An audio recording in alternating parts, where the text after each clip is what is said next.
ओम श्री कृष्ण शरणम मम। भावार्थ। हे श्री कृष्ण, मैं विनती करता हूँ कि आप मुझे अपने संरक्षण में ले लो। जय श्री श्याम। मैं राकेश कुमार अपने चैनल राकेश गोविंदम पर आप सभी का हार्दिक स्वागत करता हूँ। आप पूरे वीडियो में बने रहें ताकि आज इस वीडियो के माध्यम से आप सभी रानी सत्यभामा के बारे में कुछ जानकारी प्राप्त कर सके। धन्यवाद। वीडियो शुरू करने से पहले मैं बता देना चाहता हूं कि रानी सत्यभामा कौन थी। रानी सत्यभामा श्री कृष्ण की 8 प्रमुख पत्नियों रुक्मणी, भद्रा, जामवंती, कालिंदी, मित्रविंदा, लक्ष्मणा, सत्या में से एक, जबकि कृष्ण की 3 महारानियों में से प्रमुख थी। सत्यभामा अवंतिका, जिसे वर्तमान में उज्जैन कहा जाता है, के राजा सत्राजित की पुत्री थी। श्री कृष्ण और सत्यभामा के 10 पुत्र थे। श्री भानु, सुभानु, भानु, बृधभानु, स्वर भानु, प्रभानु, चंद्रभानु, भानुमान, अतिभानु और प्रतिभानु। एक बार की बात है कि रानी सत्यभामा के साथ श्री कृष्ण जी बैठे हुए थे। उनके साथ ही गरुड़ और सुदर्शन चक्र भी वहीं मौजूद थे। बात करते करते ही सत्यभामा श्री कृष्ण से पूछ बैठी, आपने त्रेता युग में भगवान राम का अवतार लिया था, तब आपकी पत्नी सीता थी, क्या वो मुझसे ज़्यादा सुंदर थी? द्वारकाधीश को समझ आ गया था कि सत्यभामा को उनके रूप का अभिमान हो गया है।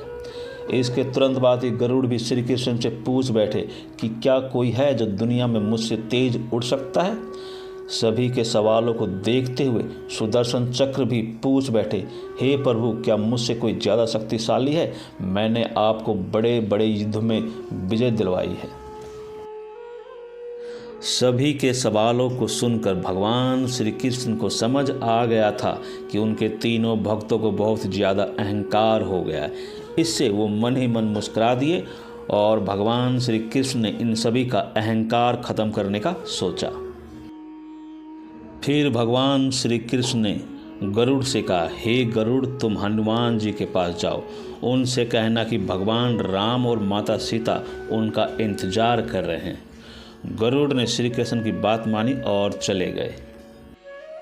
फिर भगवान श्री कृष्ण ने सत्यभामा से कहा, हे देवी, आप सीता की तरह तैयार हो जाइए। वहीं द्वारकाधीश ने स्वयं को राम का रूप धारण कर लिया। फिर श्री कृष्ण ने सुदर्शन चक्र को आज्ञा दी और कहा कि तुम महल के मुख्य द्वार पर पहरा दो और ध्यान रहे मेरी आज्ञा के बिना महल में कोई नहीं आ पाए। सुदर्शन चक्र भी मुख्य द्वार पर तैनात हो गए। गरुड़ जी हनुमान जी के पास पहुंच गए और उनसे कहा, हे वानर श्रेष्ठ, भगवान राम और माता सीता द्वारका में आपकी प्रतीक्षा कर रहे हैं, आप शीघ्र ही मेरे साथ चले। गरुड़ ने उन्हें अपनी पीठ पर बैठने के लिए कहा, लेकिन हनुमान ने आदर से गरुड़ को जवाब दिया कि वो आगे चले, वो पीछे से आते हैं। इस बात पर गरुड़ ने सोचा कि ये बूढ़ा बानर पता नहीं कब तक द्वारका पहुँचेगा। हनुमान की बात सुनकर गरुड़ शीघ्रता से द्वारका की ओर उड़ पड़े, लेकिन जैसे ही वो द्वारका पहुँचे तो उन्होंने देखा कि हनुमान तो पहले से ही प्रभु के महल में बैठे हैं। यह देखकर गरुड़ का सिर शर्म से झुक गया। अब बारी आई सुदर्शन चक्र की। श्री राम की वेशभूषा में द्वारकाधीश ने हनुमान से पूछा, हे पवन पुत्र, तुम्हें प्रवेश द्वार पर किसी ने नहीं रोका? तुम बिना उनकी आज्ञा के महल में कैसे आए? इस पर हनुमान ने अपना सिर झुकाकर और हाथ जोड़ लिए। फिर उन्होंने अपने मुंह से सुदर्शन चक्र को निकाला और प्रभु के समक्ष रख दिया।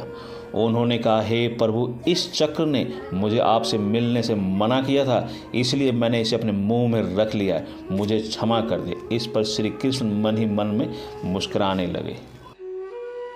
फिर हनुमान ने भगवान श्री राम के सामने हाथ जोड़े और उनसे पूछा कि हे प्रभु, आपने माता सीता के स्थान पर किस दासी को बैठा दिया है? आपने इतना सम्मान क्यों दिया कि वो माता सीता के सिंहासन पर विराजित है? अपनी सुंदरता के अहंकार में डूबी हुई सत्यभामा का अहंकार पल भर में ही चूर हो गया। सिर्फ रानी सत्यभामा का ही नहीं बल्कि सुदर्शन चक्र वो गरुड़ का भी घमंड टूट गया। उन सभी को श्री कृष्ण की लीला समझ आ गई। वे सभी भगवान के चरणों में झुक गए। इंसान को कभी भी किसी चीज़ का घमंड नहीं करना चाहिए। हम जैसे भी हैं भगवान के द्वारा ही बनाए गए हैं। मैं इस वीडियो को यहीं समाप्त कर रहा हूँ। वीडियो अच्छी लगी हो तो लाइक शेयर अवश्य कर लीजिए। चैनल पर नए हैं तो चैनल को भी अवश्य सब्सक्राइब कर लीजिए ताकि आने वाले प्रत्येक वीडियो की नोटिफिकेशन आप तक सबसे पहले पहुँच सके। धन्यवाद। मिलते हैं अगली बार एक नई वीडियो के साथ।